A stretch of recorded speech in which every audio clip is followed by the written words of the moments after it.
बचानी है। इस वक्त पर मेरे साथ भरत जी बैठे हुए हैं, झारखंड के बोकारो में बैठे हैं भरत जी। बोकारो स्टील इंडस्ट्री के लिए फेमस है।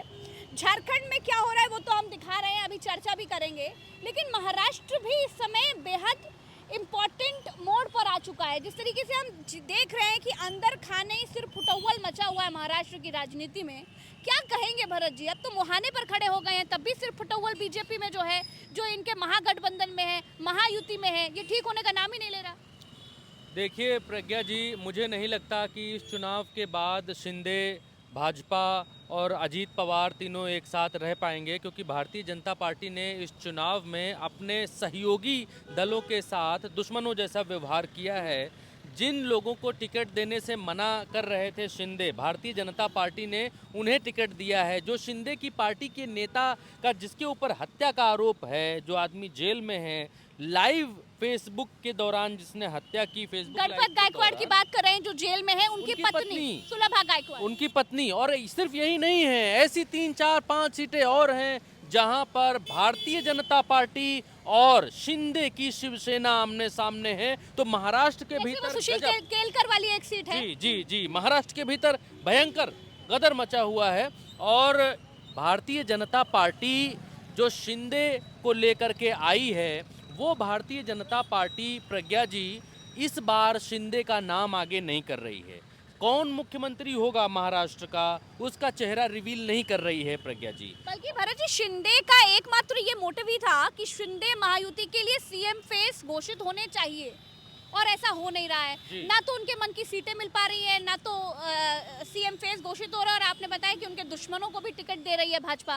तो ये तो अंदर खाने एक बड़ा खेल चल रहा है, शिंदे को बिल्कुल गायब करने का, पत्ता साफ किया जा रहा है भैया। देखिए प्रज्ञा जी, भारतीय जनता पार्टी ने हमेशा अपने साथियों को बर्फ में लगाया है, चाहे वो पुराने साथी हों, चाहे अब नए बने हुए साथी हों। पुरानों को पुराने समय में बर्फ में लगा दिया है, अपने गठबंधन दल के ही साथियों को नहीं, अपने दल के बुजुर्गों को पहले बर्फ में लगाया। फिर गठबंधन दल के तमाम साथी हैं, उनके नाम आपको बताने की आवश्यकता नहीं है, किन किन पार्टियों को किन किन राज्यों में बर्फ में लगाते चले गए।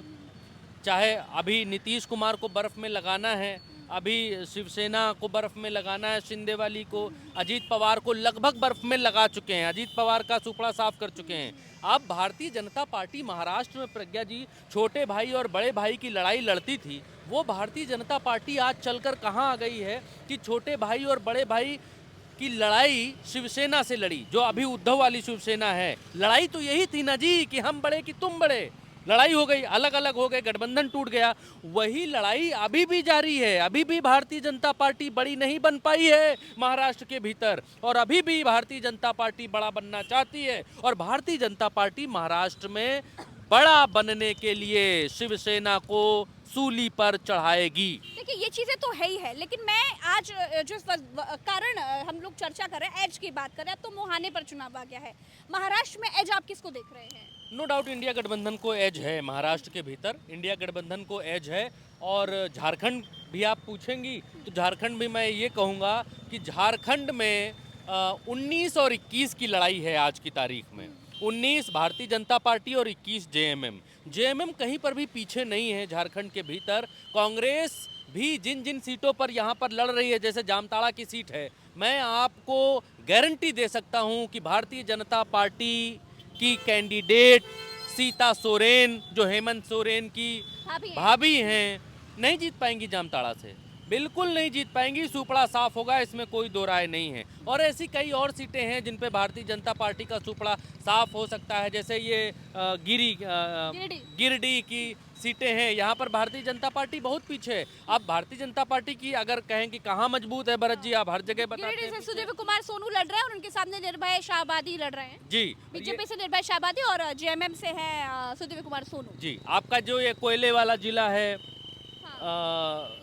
धनबाद, इस जिले में भी भारतीय जनता पार्टी थोड़ा मजबूत दिखाई दे रही है, इस जिले में मजबूत दिखाई दे रही है। लेकिन जैसे जैसे आप जनजातीय इलाके में या आदिवासी इलाके में, गाँव में उतरते जाते हैं, भारतीय जनता पार्टी का सुपड़ा साफ होता जाता है। एक और इंटरेस्टिंग चीज़ बताऊंगा मैं आपको कि लगभग 30,000 पोलिंग बूथ बनाए गए हैं, जिनमें से आप यकीन नहीं करेंगी 26,000 पोलिंग बूथ सिर्फ और सिर्फ गाँव में है झारखंड के भीतर। ज्यादा से ज्यादा जो वोटर है झारखंड का वो गाँवों में है, ज्यादातर वोटर गाँवों में होगा, तभी ना सबसे ज्यादा पोलिंग बूथ गाँव में। जी हाँ, और 5 से 6 हज़ार जो पोलिंग बूथ हैं सिर्फ वही शहरों में हैं। तो भारतीय जनता पार्टी शहरों की पार्टी मानी जाती है, Bharatiya Janata party upper caste वर्ग की पार्टी मानी जाती है, लेकिन भारतीय जनता पार्टी ने अगर झारखंड के भीतर आदिवासी, पिछड़े और कुर्मी, महतो इन समाज में डिवाइड नहीं कर पाई, हटा नहीं पाई, जेएमएम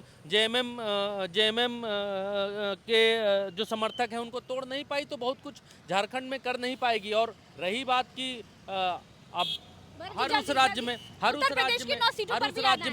राज्य में जहां भारतीय जनता पार्टी कमजोर लोग बताते हैं वहां जीत क्यों जाती है, तो वो खेल दूसरा है। देखिए उसमें यहाँ पर भी बहुत सारे मुद्दे हैं, क्योंकि बात भरत जी बहुत जल्दी करनी है, इसलिए मैं आपको टोक रही हूँ।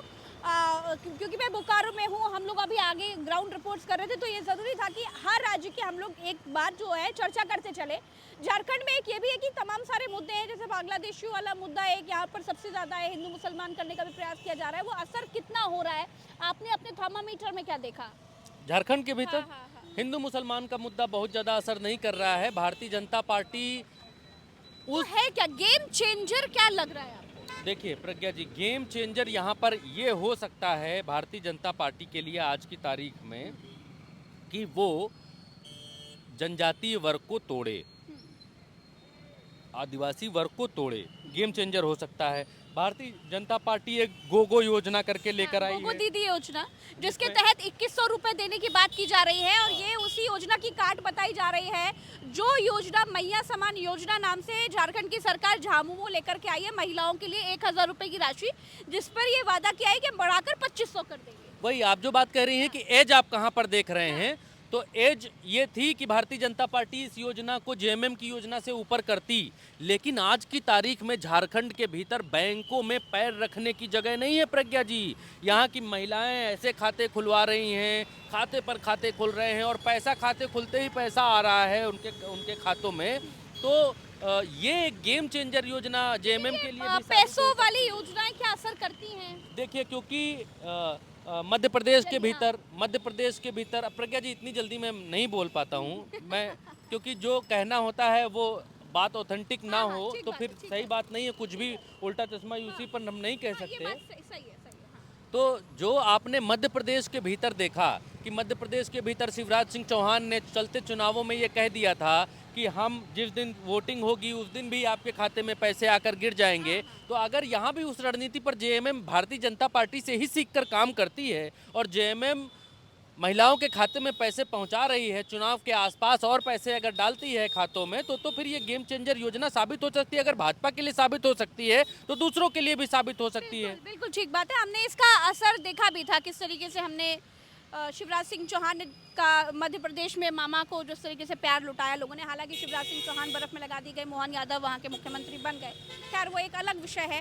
अब उत्तर प्रदेश की 9 सीटों की बात कर लेते हैं, 10 सीटों की बात करते हैं, लेकिन चूंकि मिल्कीपुर को लेकर के अभी तक कोई भी घोषणा नहीं हुई है चुनाव आयोग की तरफ से, कर देनी चाहिए थी, हुई अभी भी नहीं है। 9 सीटों की बात क्या मास्टर स्ट्रोक चला अखिलेश यादव ने। जो 3 सीटें कांग्रेस को दी थी, उन 3 सीटों पर समाजवादी पार्टी ने अपने सिंबल पर प्रत्याशी खड़े कर दिए हैं और इंडिया गठबंधन अब उन प्रत्याशियों का भी सहयोग करेगा। ठीक है, तो उत्तर प्रदेश के भीतर भारतीय जनता पार्टी तो बेहद फंसी हुई है, क्योंकि 10 सीटें थी, 5 सीटें भारतीय जनता पार्टी की थी, 5 सीटें समाजवादी पार्टी की थी। अब ये था कि सबको अपनी अपनी सीटें बचानी है, लेकिन आज की तारीख में मसला ये है प्रज्ञा जी कि भारतीय जनता पार्टी ने अपने सहयोगी दलों को टिकट ही नहीं दिया, मतलब सीट ही नहीं दी। अनुप्रिया पटेल को नहीं दी, संजय निषाद को नहीं दी, और राजभर को नहीं दी, और जो एक दी वो भी कैंडिडेट भारतीय जनता पार्टी का है। आरएलडी को जो सीट दी है कैंडिडेट भारतीय जनता पार्टी का है, और सिंबल जो है वो नलके का है, हैंडपंप का है, या फिर मैं थोड़ा कंफ्यूज हूँ, सिंबल जो है वो भारतीय जनता पार्टी का है या कैंडिडेट कुछ ऐसा है। दर्शक सही करेंगे, करेक्ट करेंगे, क्योंकि झारखंड में है हम और थोड़ा सा इसमें कंफ्यूजन हो रही है, लेकिन वहां पर भी भारतीय जनता पार्टी ने मेरे हिसाब से सिंबल भाजपा का है और लड़ आरएलडी का प्रत्याशी मेरे हिसाब से जीतता है। अब इसको दर्शक ही करेक्ट करेंगे। दर्शक ठीक कर लेंगे। हाँ, क्योंकि अब हर चीज में सही नहीं हो सकते, जहाँ पर डाउट है क्योंकि हम बता देना चाहिए, से बता देना चाहिए। लेकिन मेरे कहने का मतलब ये है, भारतीय जनता पार्टी ने अपने साथियों को ठगा है।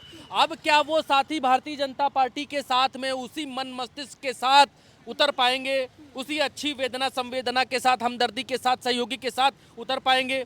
नहीं उतरेंगे। बिल्कुल नहीं, बिल्कुल जब वो नाराज हैं तो फिर कैसे उतरेंगे? अब भारतीय जनता पार्टी को उत्तर प्रदेश के भीतर लाले लग रहे हैं प्रज्ञा जी। अब ये चुनाव योगी आदित्यनाथ वर्सेस समाजवादी पार्टी या इंडिया हो चुका है उत्तर प्रदेश के भीतर प्रज्ञा जी, आप ये बिल्कुल मान लीजिए। और भारतीय जनता पार्टी अपने जो 5 सीटें हैं उनको बचाने का पूरा प्रयास करेगी। और इंडिया गठबंधन, क्योंकि राहुल गांधी से अखिलेश यादव की बात हुई और उसके बाद राहुल गांधी ने वो 3 सीटें भी छोड़ दी जिन पर वो लड़ना चाहते थे, तो अब इंडिया गठबंधन वर्सेस भारतीय जनता पार्टी हो गया है। और इसको और सही करके कहें तो अब उत्तर प्रदेश में इंडिया गठबंधन वर्सेस योगी आदित्यनाथ हो गया है, क्योंकि योगी आदित्यनाथ के जो सहयोगी हैं, जो 2 धुरंधर विरोधी हैं, वो कभी नहीं चाहेंगे कि इस चुनाव को योगी आदित्यनाथ जीत कर दिखाएं और दिल्ली वालों के सामने अपना परचम लहराएं कि देखिए मेरी वजह से हमने सीटें जीत ली। मतलब मामला जो है बहुत ज्यादा इनके यानी कि भाजपा के लिए मुश्किल होता जा रहा है हर तरफ, चाहे महाराष्ट्र की बात करें, चाहे हम उत्तर प्रदेश की बात करें और चाहे हम झारखंड की बात करें। फिलहाल झारखंड में हूँ, झारखंड के बोकारो पहुंच गई हूँ। पूरा झारखंड घूमते घूमते बोकारो पहुंचना हुआ है, आगे भी बढ़ना है, तमाम और सीटों को कवर करना है, फिर महाराष्ट्र पहुंचना है, उत्तर प्रदेश पे अपनी नजर गड़ाए रखना है। आपको बस इतना करना है कि हमारे चैनल को सब्सक्राइब करना है। फिलहाल के लिए इतना ही, हमें दीजिए इजाजत। नमस्कार, जय जोहार, जय झारखंड।